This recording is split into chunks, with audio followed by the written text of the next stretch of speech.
our way towards the end of the current market week. It started Monday the 15th. Today is the 18th of July. Welcome everyone to Thursday. It's just a quick run through your market today. I am posting the Nigerian stock market back down by just 4 basis points. Just a very a softening there around the 100,000 level, which was recaptured Wednesday.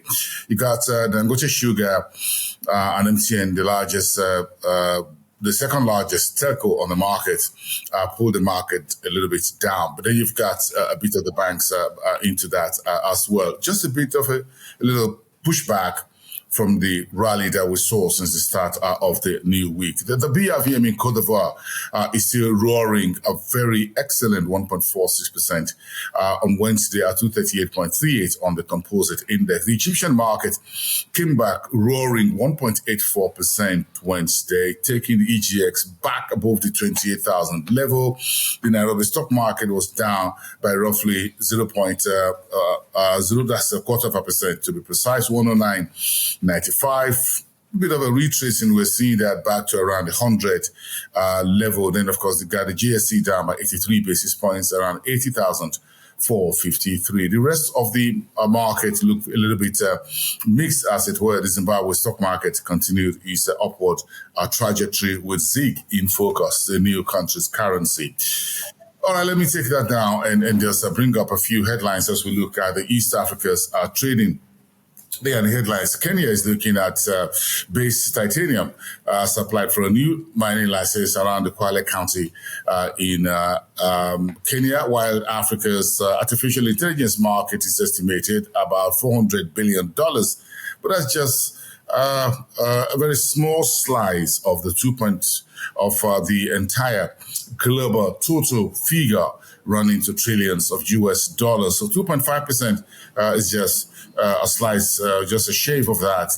Africa could do a whole lot more in onboarding artificial intelligence around business and other things. Kenya's Unclaimed Financial Assets Authority says they're in search of mind you, those who are the true owners of about 60 billion shillings in cash money. We've got the problem of unclaimed dividends also in Nigeria, but what the Kenyans got is a whole lot broader.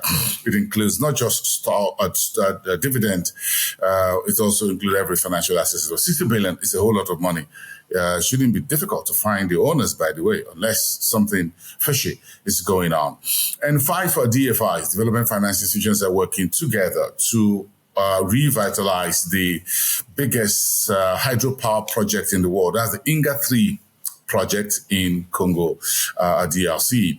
And Tanzania's investment center is targeting nearly $10 billion investment in the current year. Those are your headlines in East Africa. Let's take Thursday to West Africa as we look at some of the big stories. Nigeria's naira currency's weakness continues for yet another day, despite the softening in the dollar index, reading around 103.88 yesterday among its peers, off by roughly 0.13%. Oil prices came back up, but the naira couldn't regain its traction.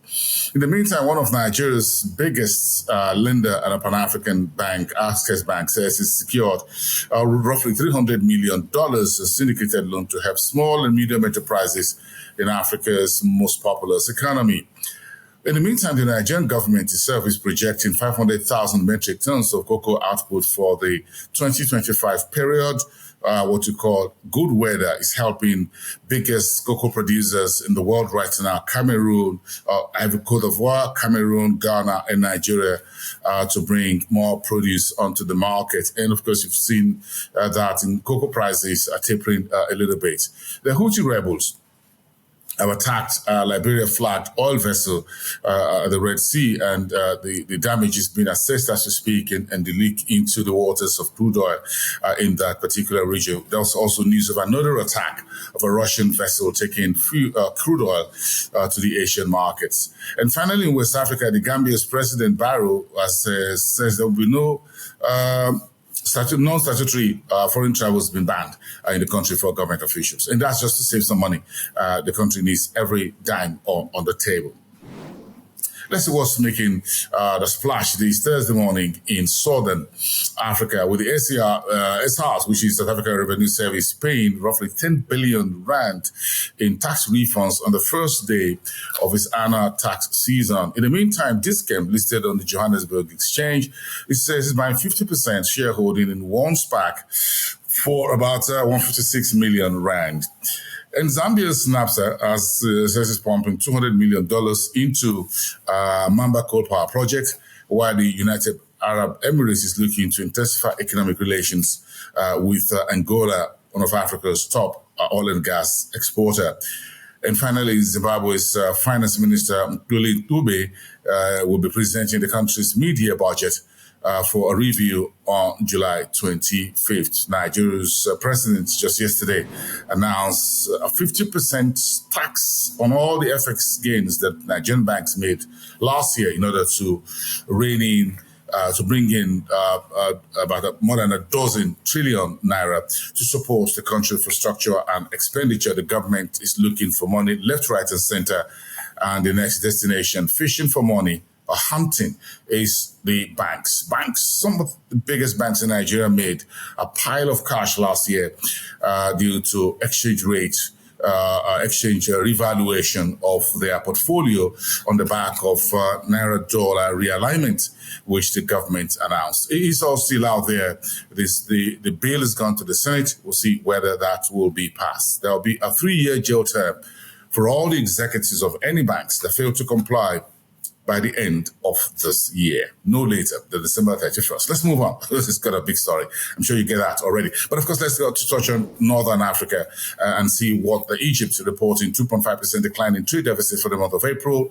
That's this year, while 90.2% Moroccans are unable to save because there's a financial strain deepening in the country. And that's no good news for one of the iconic economy north of the continent and within the entire northern region and within the continent as a whole. Canada's Genius Metals is buying a promising copper gold project in Morocco, however, while Tunisian Post has issued yesterday, 2 days ago, on the 16th, a postage stamp on the 50 years of Tunisian petroleum activity company in the country. Tunisia says the petroleum organization has done so much to support the economy, and now there's to be a postage stamp to celebrate its golden jubilee anniversary.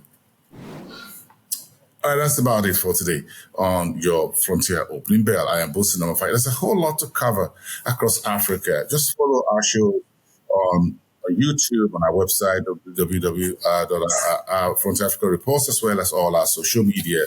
Have a great day, everyone. And we'll be back tomorrow, Friday, to wrap up your business and markets week.